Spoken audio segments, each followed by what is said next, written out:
And I'm going to let everybody in.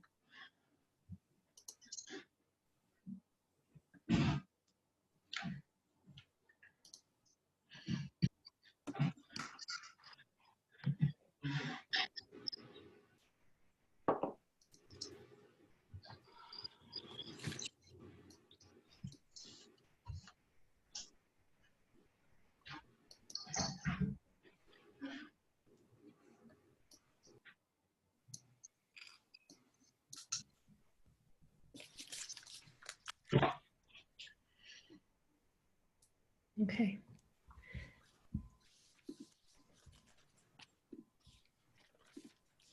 Good afternoon. My name is Karen Goodfellow. I'm the Director of Public Art in the Mayor's Office of Arts and Culture, and I am also the Director of the Boston Art Commission. And I'd like to welcome everyone to the November meeting of the Boston Art Commission.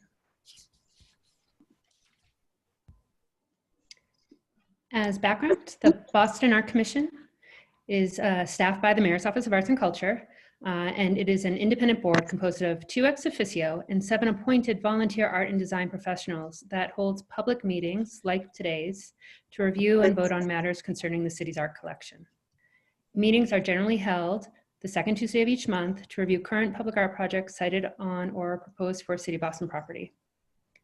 In accordance with the Commonwealth of Massachusetts Executive Order suspending certain provisions of the open meeting law, we are conducting this meeting virtually. To ensure public access to the deliberations of the Boston Art Commission, the public may access this meeting through telephone and video conferencing. I'm joined by the Boston Art Commission staff working within the Mayor's Office of Arts and Culture, Sarah Rodrigo, Public Art Project Manager, and Tricia Gilrain, Collections Manager, who will be helping to facilitate the meeting. I'll now hand it over to Chair Mark Pasnick and Vice Chair Aqua Holmes, who will be calling the meeting to order and going over some further instruction. Thank you, Karen, and welcome everybody. I am calling this public hearing to order at 4:04 p.m. Today, the Boston Art Commission will be holding its monthly public meeting. I will now take the roll call of commissioners to confirm a quorum. After I state your name, commissioners, please say here. Aqua Holmes. Sorry, here. Camilo Alvarez. Here. Cara Elliott Ortega. Here. Brian Hone. Here. Michael Canizzo. Here. Lisa Tung. Here. Robert Freeman. Here. John Andres. Here. Well, we have a full house. We've met a quorum. The commission and staff wish to provide some instruction on using this platform effectively to offer questions and comments from the public. To briefly explain, as with regular BAC meetings, project partners and members of the public, actually we should move to the next slide. As with regular BAC meetings, project partners and members of the public may have an opportunity to provide public testimony on items the commission will vote on. After presentations and commissioners clarifying questions, the chair and vice chair may invite public testimony. Please remember to keep your comments on topic and brief. More detailed instructions will be provided later in the meeting when we have those sessions. We'll be following the publicly posted agenda, which you see here. On the slide, you will see the agenda as posted, which will begin with the director's report covering a number of topics outlined in the document. And we will now review the meeting minutes from the previous October 13 meeting of the Boston Art Commission. Are there any comments or modifications any commissioner would like to make?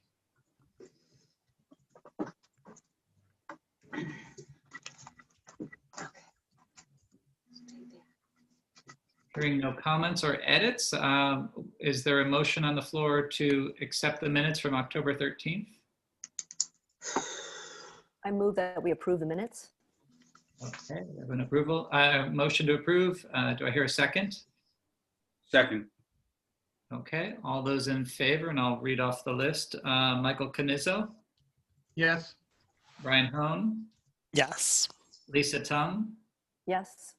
Milo Alvarez, Yes. Aqua Holmes, Yes.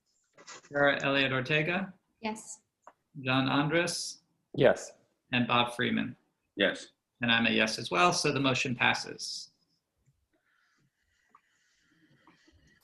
We will now have Karen Goodfellow give her director's report. Karen? Thank you. We'll just start out with administrative items. As we've been having conversations with artists, cultural workers, and colleagues at arts organizations around monuments, and they're reciting them and recontextualizing them, we reached out to Dan Yeager, Executive Director of the New England Museum Association, with whom we worked on Dear Boston several years ago for some insight into conversations happening in the museum field. As you know, when we have our conversations about monuments and what should happen to them, museums are often talked about, but we thought we should be talking with them. So we reached out for that conversation. And from there, we were invited by the New England Museum Association to be on the panel Monuments and Museums, What Should Happen with New England's Controversial Public Art, for their upcoming conference. Dan will moderate, and Vice Chair Holmes, Commissioner Freeman, Tricia Gilrain, and myself will be on the panel on November 17th at 10:45 a.m. There's a description here, really, but as we talked about, what should we do with the monuments and the memorials we have so that they can be contextualized and reinterpreted. And this is an invitation for folks in the museum field to participate in this conversation. We're hoping it informs the conversations that we have. And this is a conference that has a fee, but we'll be reporting back to you on the conversation we have. And if you'd like more information, you can go to the NEMA website, which is on here, nema.org. And we'd love to give you an update about our art collections management software and database implementation. In 2019, we started the process of creating a new database to house information about the city's art collection in order to better manage and share the collections. Up to this point, we've been using spreadsheets and paper files, which date to the late 1800s. So we've had a lot of really good information, but it's not as organized as would be helpful to us. For those unfamiliar with collections management, art collections databases are used by museums and municipalities to store and access all the information associated with their artworks, such as artist name, date of the artwork, materials used, conditions, location, and so on. Keeping this information in a searchable digital database helps us in several ways, internally and externally. It allows us to better track and manage care of the collection, including repairs and routine maintenance. It makes it much easier for the public to understand the public art in the city, their own collection, and so that the people in our community can understand the artwork that we all share. It helps us to respond more quickly to questions about an artwork from scholars or constituents. And last but certainly not least, it helps us to analyze the collection by any number of criteria like materials or subject. That information is going to be incredibly helpful as we're planning for new works, so we can actually understand what is in the existing collection and where the gaps are. And this is really important as we have conversations about diversifying the collection and even revisiting our framework and our understanding. So if you go to the next slide, you can see that we selected a museum system, which is called the Museum System, TMS, by Gallery Systems to create the City of Boston's first art collections database. Contracts were finalized in the late summer, and Tricia Gilrain is working with the data coordinator, Jess Kami, who's joined our team to build data sets in anticipation of implementation. So we'd also really like to welcome her and thank her for her work and for Tricia's leadership here, as well as our Director of Administration and Finance, who's also Naida Faria, who's been an incredible partner on this project as well. Their work will result in an internal and external searchable database of the entire collection. Each artwork in the city will be represented by a record file with comprehensive information, including photographs. Ours is a constantly changing collection, so we'll keep adding to and revisiting the data, revising it as we go. We'll also have an e-museum component that shares images of artworks and their locations on a publicly accessible map on the city's website. You can see the image on the right is an example of a map for the city of Seattle's collection, built by the selected vendor TMS. So it gives us some idea of what this might look like. And each entry links directly to records for that artwork in Seattle's collection. On this slide, you'll see a timeline for the project of first creating the internal database and then making it publicly accessible on the city's website. As I mentioned, this fall, Tricia and Jess are having preliminary meetings with TMS. They're also validating all the existing collection data so that the information in the new database is accurate, although I'm sure that will be an ongoing process. Over the course of November and December, this information will be organized by Jess and Tricia. They'll build information fields, and those are, as we talked about, the title, the artist, the date, the condition for object records, which will enable searches based on those criteria. We'll continue to populate the database throughout January and anticipate full internal access by February. We expect the public-facing parts of the database to go live by March. And on the right, you can see an example of a TMS public-facing searchable database. So we are really excited. This is sort of slow internal work. And in anticipation of public access to information about the collection in this way, we're launching a map on our website this month that will identify public murals completed in Boston in the past 5 years. This isn't as extensive as the tool we are working to create with the collection software, and this is only a fraction of the collection that will be accessible in March. But as the data is being organized, we have the opportunity to start sharing some of this information now. And we've been working with our colleagues in DoIT, our technology department, through their story map program. And that's been really fantastic collaboration as well. And we're super excited to start sharing out information in an accessible way, especially at this time when people aren't able to go into museums as much as they might want or into traditional galleries. We want to really make sure we're making the collection accessible both online and then in person so people can get out and see it. So another conservation issue coming up is that we are releasing a request for proposals for a house doctor.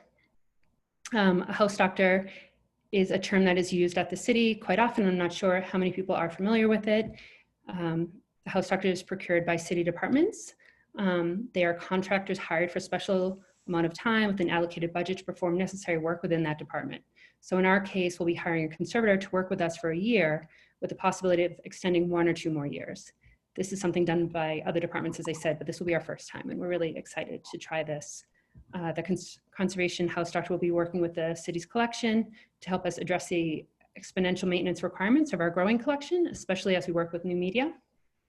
It will help us to have one contractor become really familiar with our collection and its needs so we can plan for the future and have someone with accumulated knowledge to aid in decisions when it comes to conservation repair needs. Currently, we bid out each individual project and have not made a professional holistic assessment in order to create priorities. The RFP will be released on November 16th with a contractor selected on December 18th.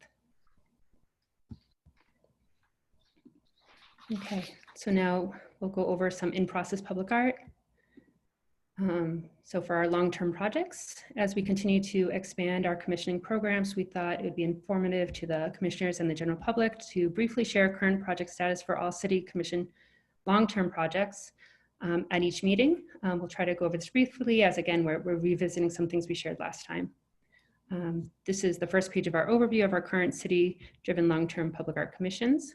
It's organized by the list of project phases we use for our commission reviews, which also align for our commissioning contract payments.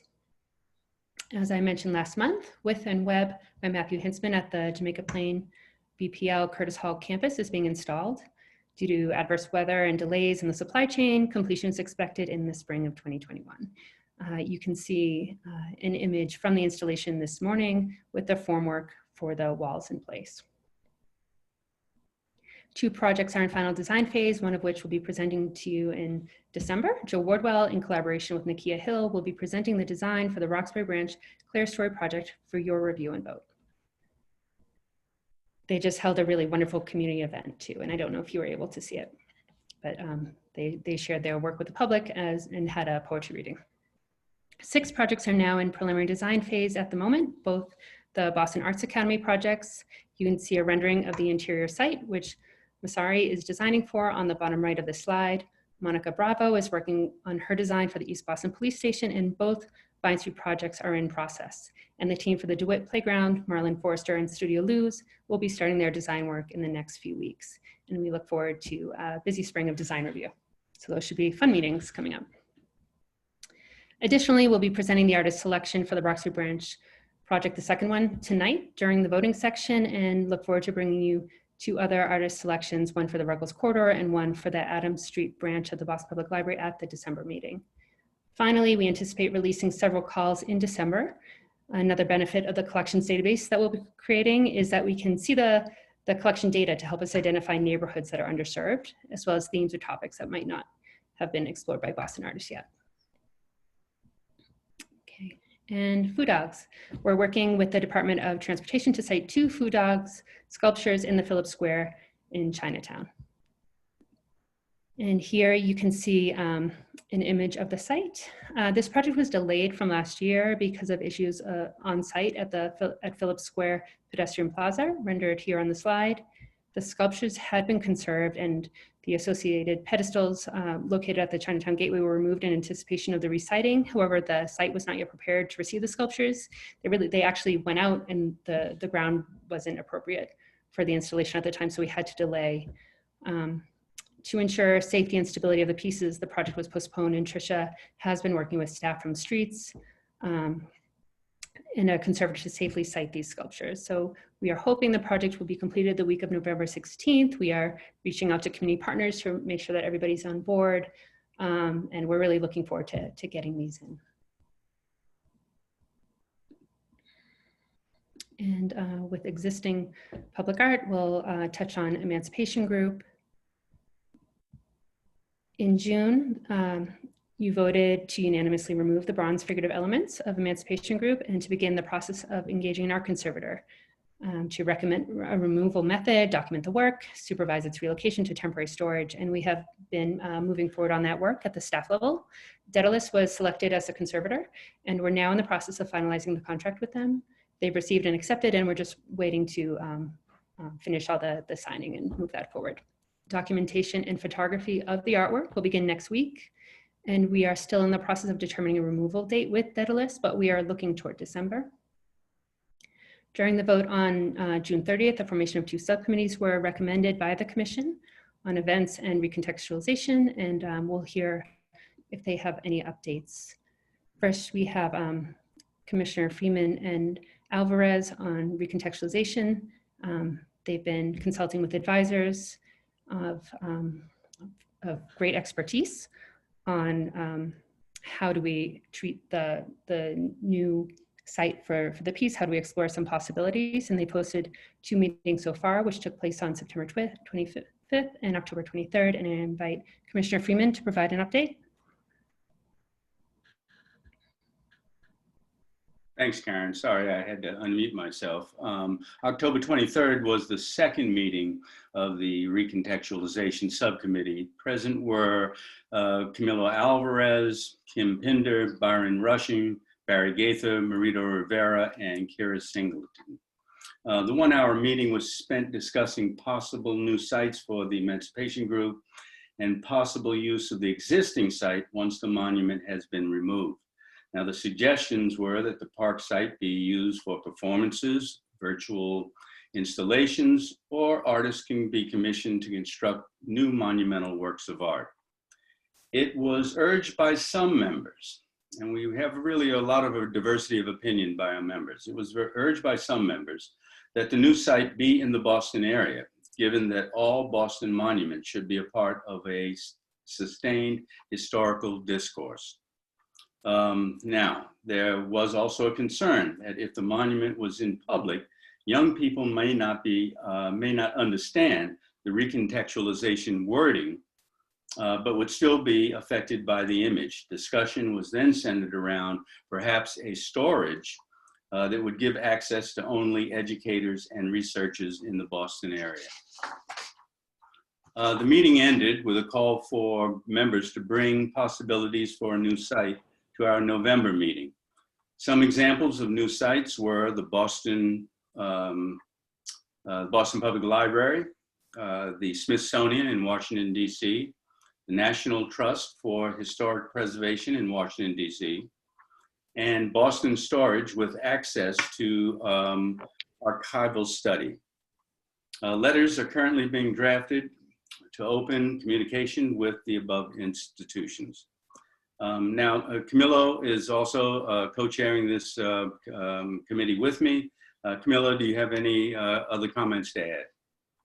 No, that was a pretty good summation of the meeting. Thank you, Robert. Are there any other questions from commissioners or comments? Okay, back to you, Karen. Thanks, Bob.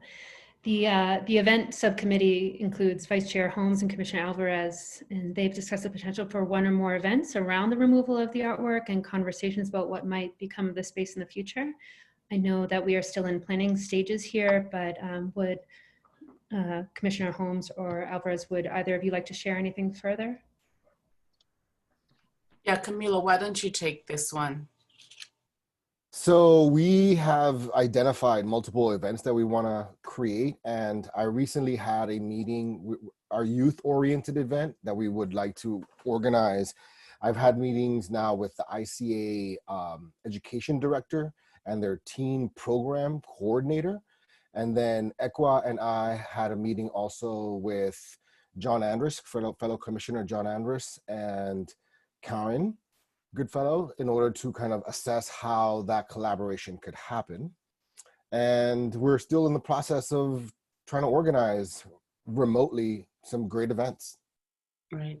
I just want to mention just a little bit of an add-on that youth event was very, very important to us to bring young people from the various teen arts organizations, in particular, like Artwood Bound at Mass Art, the teen youth program at ICA, to work together potentially on something to get a really fresh and forward moving approach to this subject. So that's really one of our big focuses on the events upcoming.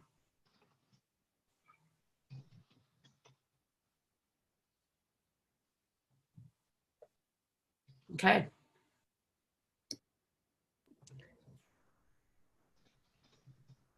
Thank you. I think we'll turn back. We're moving on to presentations. Mark, I don't know if you want to take back over here. Yes, I will. Layers here. We will now move on to items on the agenda for review, public testimony, and commission vote. You will notice at the bottom of the screen there are instructions for public testimony, which Karen Goodfellow will go over briefly now.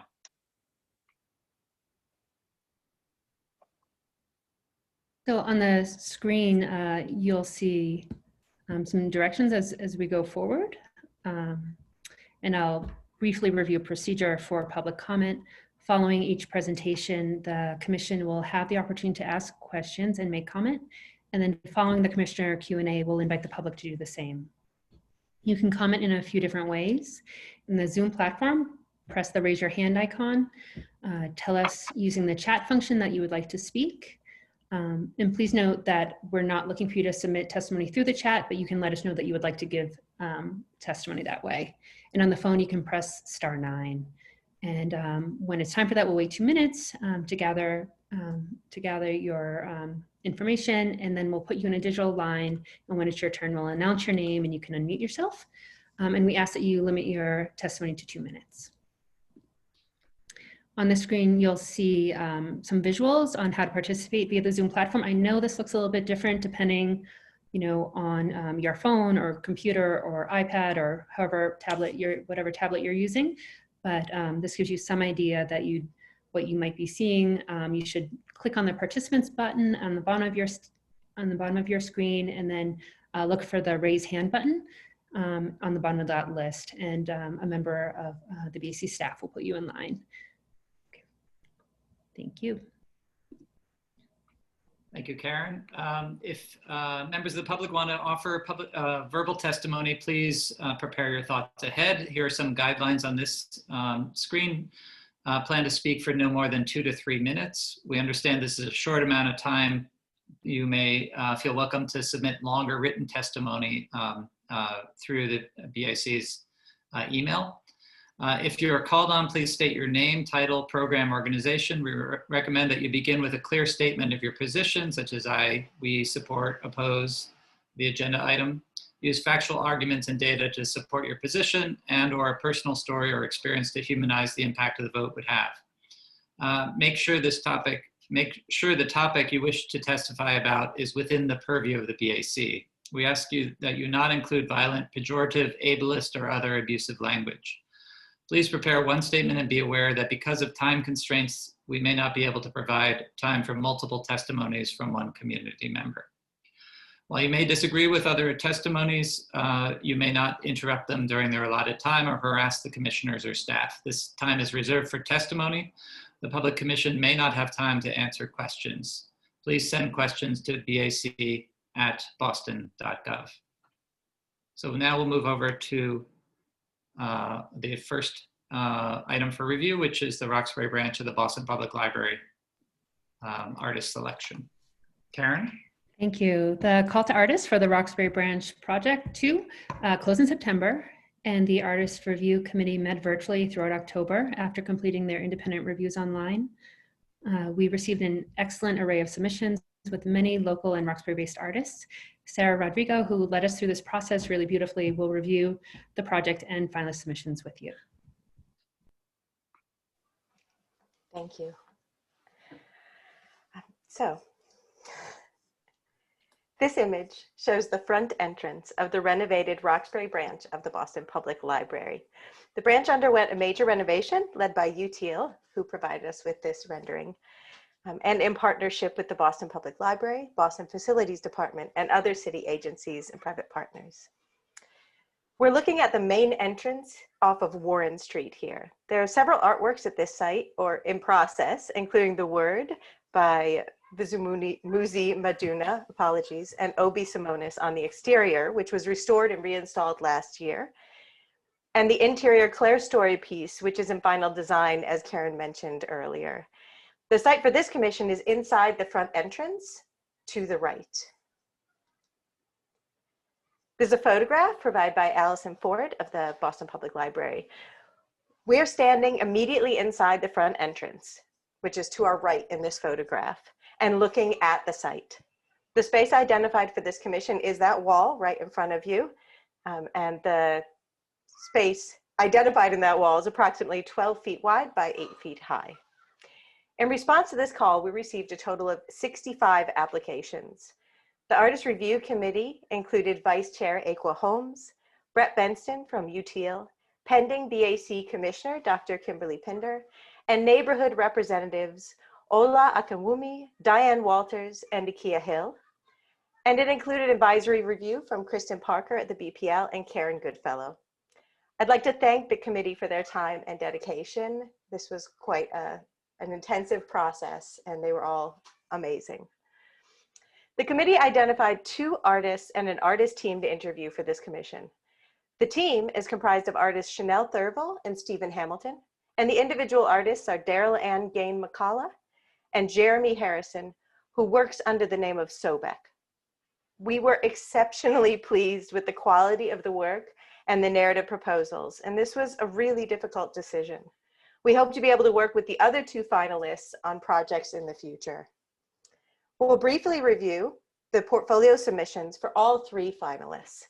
The third artist we'll look at is the one the review committee recommends for the project based on both portfolios and the interview.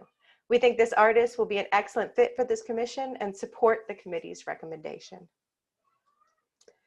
The first artist we're looking at are select images from the team of Chanel Thurville and Stephen Hamilton. They proposed an artwork called Centers of Abundance, which would highlight a blending of the old and the new. The installation would consist of complex painted textile and wood assemblages that combine abstract patterning and portraiture.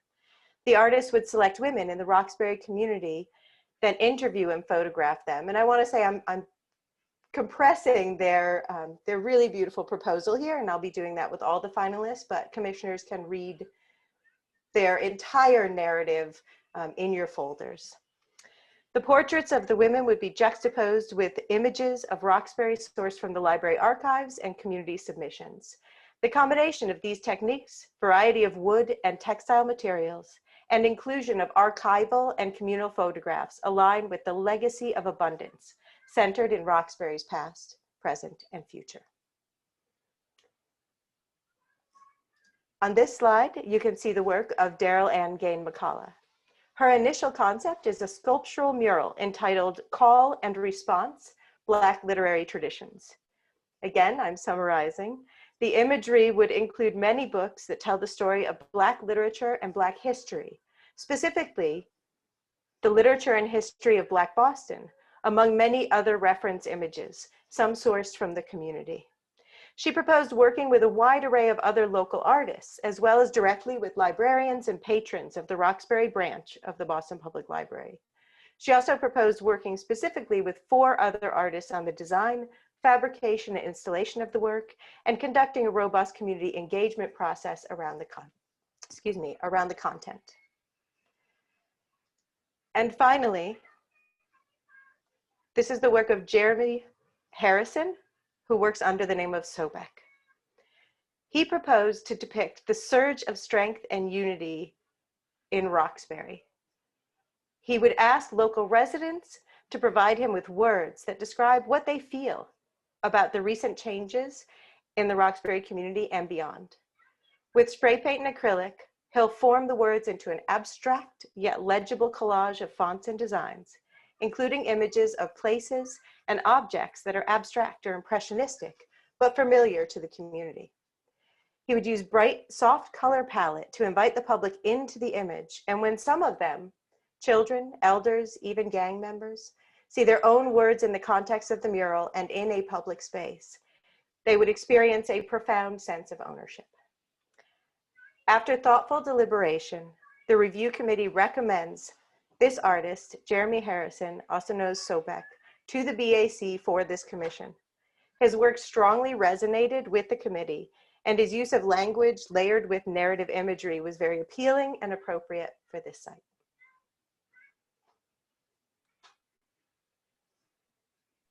Thank you, Sarah, for a great presentation. It's really wonderful to see a breadth of work that you placed into the shortlist and to the finalist you're recommending. Let's open it up to commissioners now who would like to ask any questions or make any comments about the work.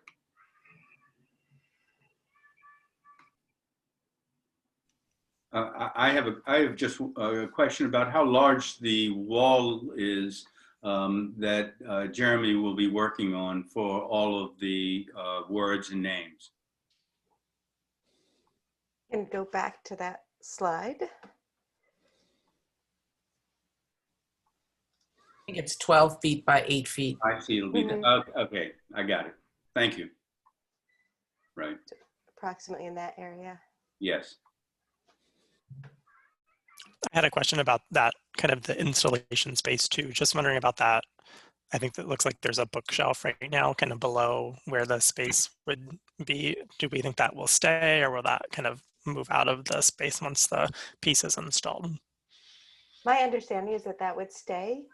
This section that you're seeing here, and I apologize, this was during move-in. The branch is now open, which is very exciting.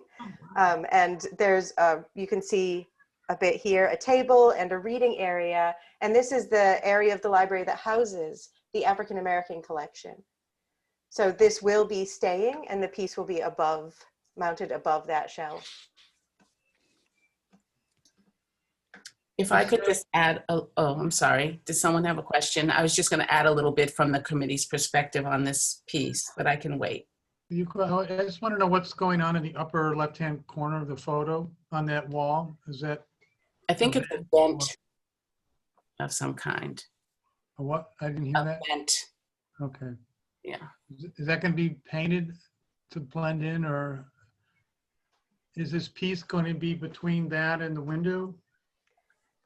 I think those are all things that will be determined as the artist goes through the preliminary design phase and works with the architect and the library in terms of the full scope of the work. We've sort of identified this general area, but it does depend on which artist is commissioned in terms of what would be an appropriate expansion, or where the connection points may be, or how it may ultimately be cited exactly. So I look forward to having more information for you in preliminary design.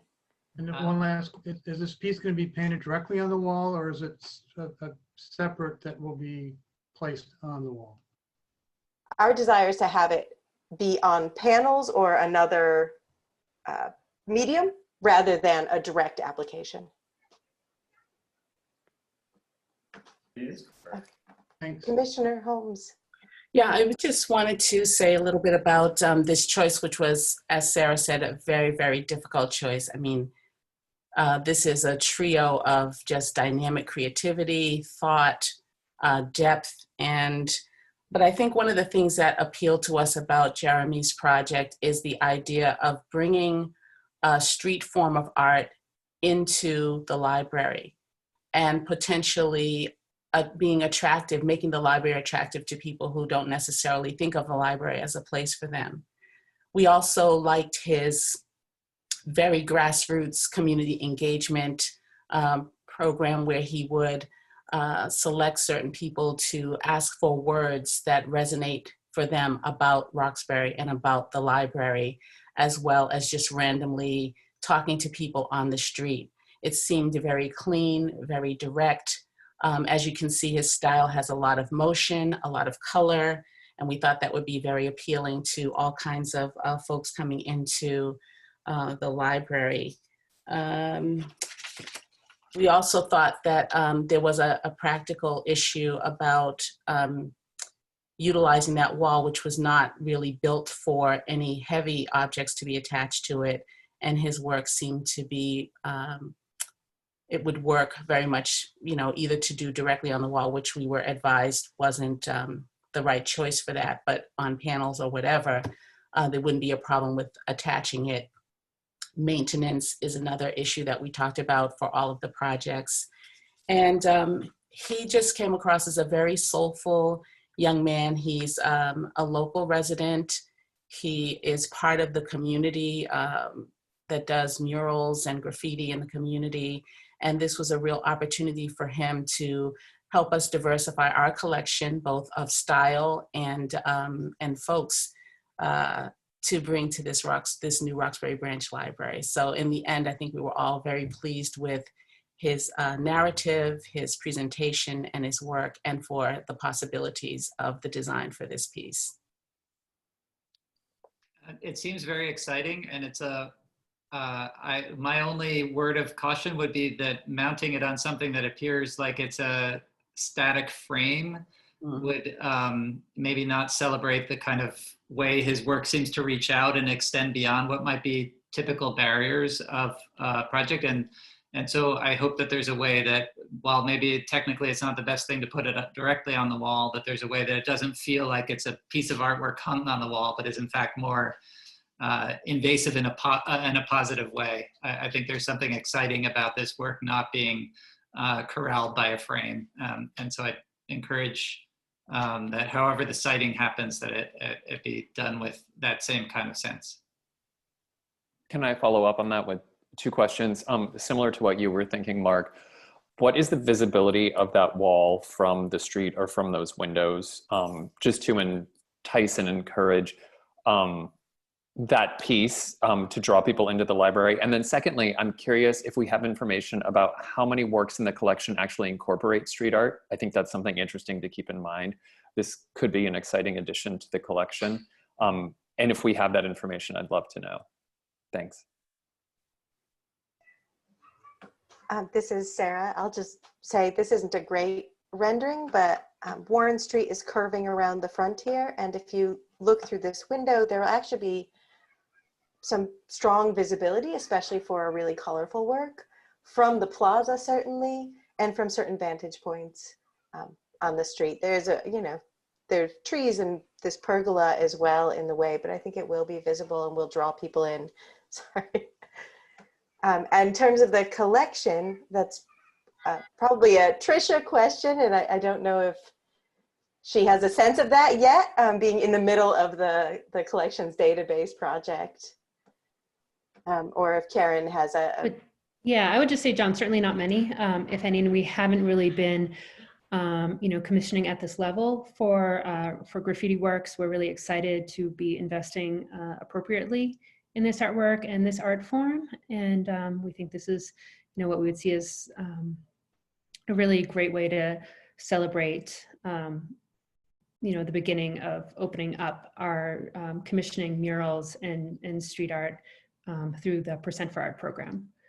So we're really excited to keep doing more, but I think that's something that the database will allow us to do very easily, and to get those numbers and to say, look, see how important this art form is and how few we have. Let's do more. I'm really excited by all three of the finalists. It does seem like this must have been a long conversation to come to this, which I really appreciate the time and the energy that goes into that and the thoughtfulness.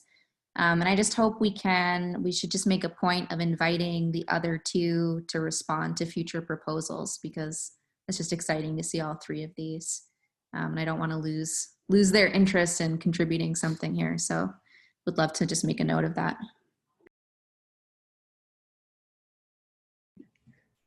Absolutely. All their work was so exciting. And their interviews were wonderful. So I would love to work with all of them in the future. I think we all would. I wonder if Dr. Pinder, I think I saw her on the call. Kim, is there anything that you'd like to add from the process? So, I mean, I was a big fan of this work from the very beginning, and I felt that the fact that it was really could tie in, as you mentioned, and everyone really got engaged with the idea of it tying in with literacy and the word and calligraphy and all of the influences that go into graffiti writing. That seemed to be a great way to tie in this quote unquote urban art form and street art form, tie it into a place that is celebrating reading and the word, and the work is so incredibly beautiful. That was my advocacy for this work, especially it being in a library facing a window. I'm glad that initial question was asked, because that became something that that we all also thought was very positive about it, that maybe some people who never would have thought of coming into the library would actually see this from the window, and it would speak to them and would bring them inside.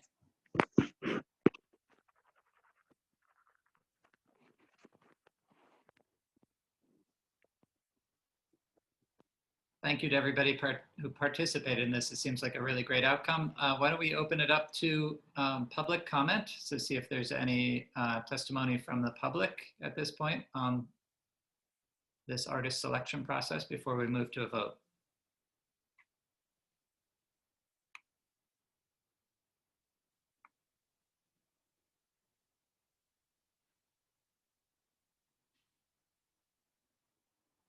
Okay, I'm not seeing any public comments coming up.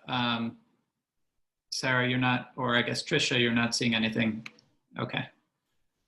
Great, then we can move to the next phase, which is the vote. I would say I think we've had sufficient discussion at this point. Would somebody like to make a motion?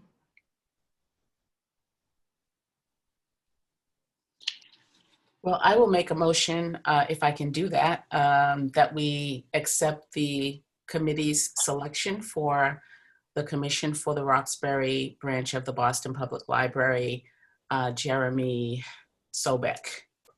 I know I don't have the name completely right, but I'll just say Sobek since that's his graffiti name. Great, okay, so we have a motion on the floor. Do I hear a second? Seconded. Lisa seconded. Okay, I'll read off names for vote. Michael Canizzo. Yes. Brian Hone. Yes. Lisa Tung. Yes. Camilo Alvarez. Yes. Aqua Holmes. Yes. Cara Elliott Ortega. Yes. John Andres. Yes. And Bob Freeman. Yes. And I'm a yes as well. So we have a unanimous vote to accept the recommendation of the committee. Thank you. That's exciting new work with real dynamic energy. I think coming into our collection, that's a great outcome.